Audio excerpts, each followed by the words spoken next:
कायद्यानुसार एकाच वेळी डॉक्टरना 2 सरकारी संस्थांमध्ये सेवा देता येत नाही.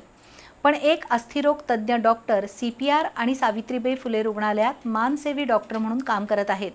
माहिती अधिकारातून याबद्दल माहिती मिळाली आहे. त्यामुळे संबंधित अस्थिरोग तज्ज्ञावर कारवाई करावी अशी मागणी संतोष कुलकर्णी यांनी अधिष्ठाता डॉक्टर SS मोरे यांच्याकडे केली आहे. 2022 पासून अस्थिरोग तज्ज्ञ डॉक्टर संजय मोरे शाहू महाराज शासकीय वैद्यकीय महाविद्यालयात कंत्राटी तत्वावर काम करत आहेत. तर 25 ऑगस्ट 2019 पासून हेच डॉक्टर कोल्हापूर महानगरपालिकेच्या सावित्रीबाई फुले रुग्णालयात मानसेवी ऑर्थोपेडिक डॉक्टर म्हणूनही सेवा देत आहेत. वास्तविक एकच डॉक्टर 2 सरकारी संस्थांमध्ये काम करू शकत नाही असा नियम आहे. त्यामुळे डॉक्टर संजय मोरे यांच्या दुहेरी नोकरीची चौकशी करून त्यांच्यावर कारवाई करावी अशी मागणी संतोष कुलकर्णी यांनी अधिष्ठाता डॉक्टर SS मोरे यांच्याकडे केली आहे.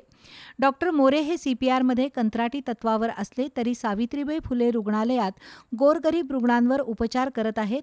त्यामुळे अशा डॉक्टरांविरोधात कारवाई करणं चुकीचं असल्याचंही बोललं जातंय.